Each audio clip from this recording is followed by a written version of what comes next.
We are CPP Hyperloop, and we are presenting manufacturing prototype systems and fail-safes for the Hyperloop pod. My name is Addie. My name is Christopher. And my name is Mohamed. So, you can see. I didn't refresh the PowerPoint, sorry. 1 sec, that will do. Alright, you have a new title. So we are building on deploying solutions for the transport of a weighted payload on a high-speed rail-based vehicle. Okay. Okay. You can see right here, we have our model, you can see. And the problem was that a lot of current transport systems are really inefficient and slow and inexpensive. And so what we wanted to do was we wanted to create something better. So we wanted to transport a payload down a track as quickly and safely and efficiently as possible. So here you can see we got our assembly pod. You can also see pictures up there and different components. We got the track right here, all the control systems, electrical components, the power systems, the frame, and the wheels and motors. And you can see our structure. You can't see it here, but you can see it in our flow simulation, which you know in SolidWorks. We had a special cover that covered the pods and produced the components and make it aerodynamic so that nothing gets damaged during while it's working. We also have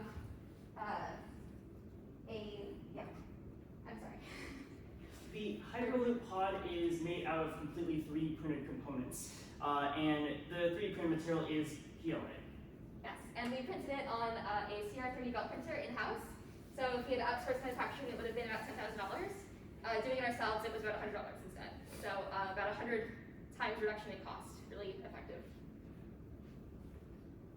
In terms of power, we have 6 nickel metal hydride batteries, which you can see right here, as well as in the picture. There are 4 brushed DC motors, 9 volts and 3 amps is the power requirements for those. We also had microcontrollers and sensors, which are right here. And those take about 5 volts and 3 amps as well. And for efficiency and for safety, because we don't want to put too much power into those microcontrollers, we have separate power systems for both of them. We also have our sensors, our control systems, which we talked about a little bit. The temperature sensors were the first ones.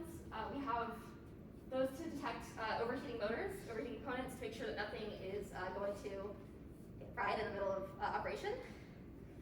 Those were tested in boiling water, which is always at 100 degrees Celsius, to make sure that they were accurate. We also tested them for heat transfer, to make sure they could respond to any inputs very quickly instead of lagging. Then we also had the IMU, which was used to measure the position and the velocity, so you could tell where the pod was and along the track at any time. And these were basically our fail-safes. So if anything went wrong at any point during operation, they would send a signal back to us, and we'd be able to read that on our interface, which you'll see later, and we'd know to stop it. And they'd also stop it autonomously. So if something goes wrong, they would shut it off automatically, but we'd also see it. Now, in order for us to create a sustainable and efficient pod that can carry this payload, we as the users must understand everything that is going on inside the pod at once, which is what Addie just talked about.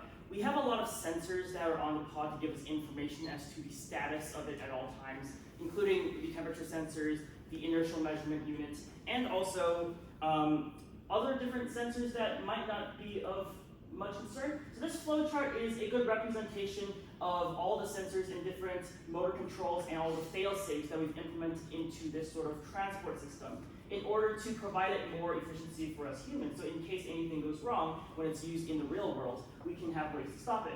This flowchart reads from left to right, and this center bus is what controls all of the logic here. When we press the button to start the run of the weighted pod along the track, different types of data is collected, including the IMU, which collects data based on the acceleration of the pod, how it tilts, so the gyroscopic motions, and also the magnetic fields around the pod at all times.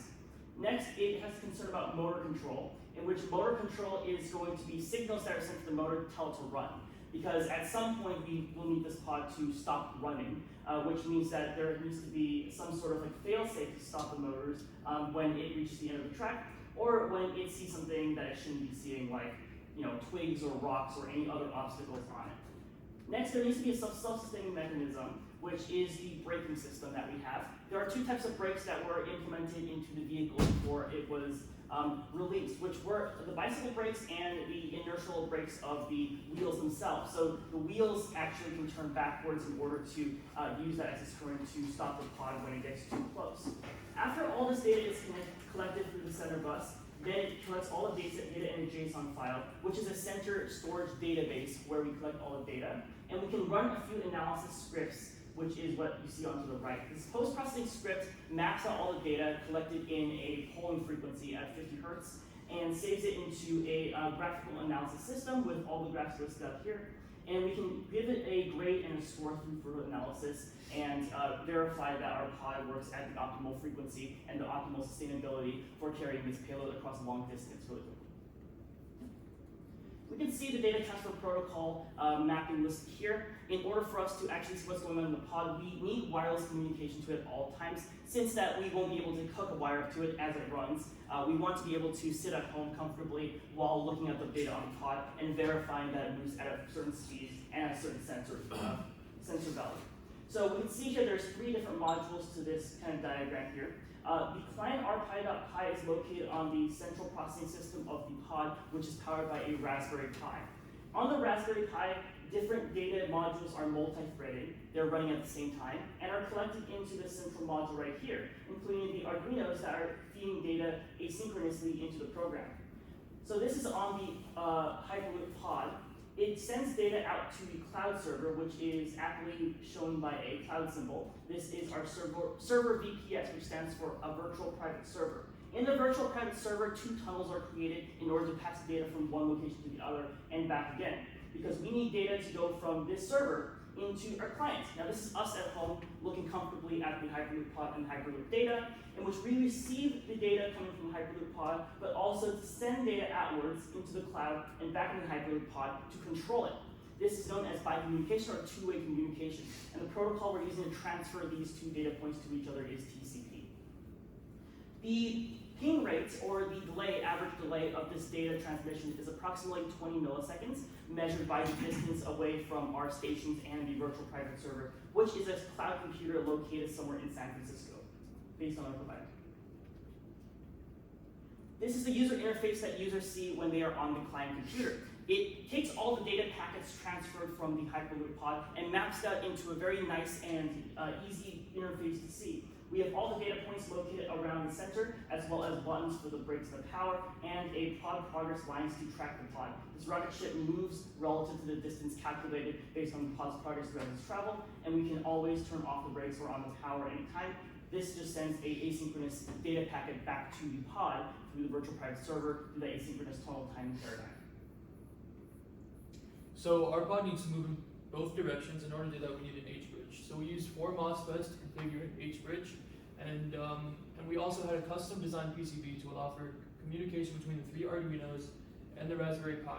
And we have that PCB right over there in the corner. And the way it senses that it's close is using an ultrasonic sensor. So in the next slide, we're going to see a little GIF of the pod moving this way. It'll sense that it's around 20 centimeters apart, and then it'll twist the direction of the motor to go the opposite direction to stop. And this is the demonstration we're looking at.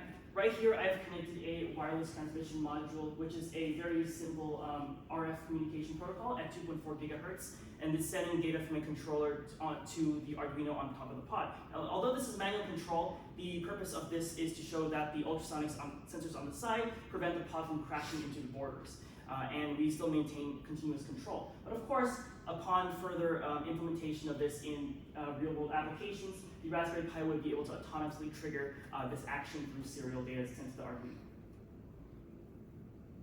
So, in conclusion, over the last year and a half, we've implemented a bunch of fail-safes, including sensors and controls, to allow us to check if something went wrong and to stop if something did.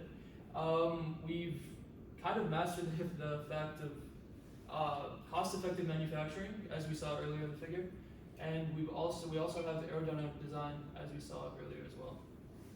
And as for applications, now we can say that we have faster communication times, or commute times, and faster transportation of goods.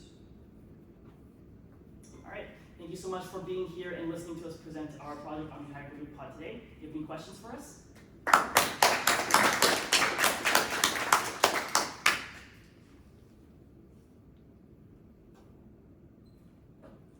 said like the EPS worked on something related to the magnetic field. What is that? So we don't actually apply the magnetic fields to any applications on this pod, although it is data collected from the inertial measurement unit. This inertial measurement unit is a BNO 055, which is sourced from Adafruit. It's a 9-degree sensor which senses 3 axes of acceleration, 3 axes of gyroscopic motion, and 3 axes of magnetic fields around it. The original purpose of this pod was for the application of being a real Hyperloop pod, a fast-moving pod inside a vacuum chamber. So inside that standpoint, it'd be really important to see if there's any like magnetic fields that interfere with the electrons of the pod. If the magnetic fields measured in microteslas is too high, we must cut all options off, as we've seen in the sensor travel graph. So it does collect the magnometer sensors within this top portion right here and sends to the JSON file. Yes? You said this had a payload. Is there a limit to the payload, how much it can carry? And who loads the payload? How does it get into the machine? So this payload is just mounted on top simply, and it can travel from one destination to another at very fast speed.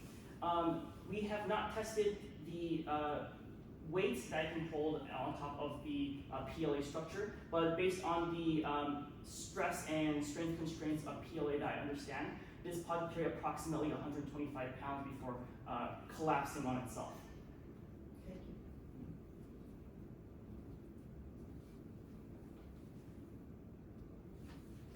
Yep. Just one more question. No problem. Do you have to file a flight plan when you use this? And in other words, are you constrained by FAA, or are you flying too low for them to be concerned? This is a ground-based system, so everything will be on the ground. It's transported across the ground, nothing is in the air. For the most part, we have to worry about things getting in the way of the pod. It blocking the road, intersections, things like that, curves, whatnot. But we won't have to be concerned about safety regulations in the air per se. Thank you.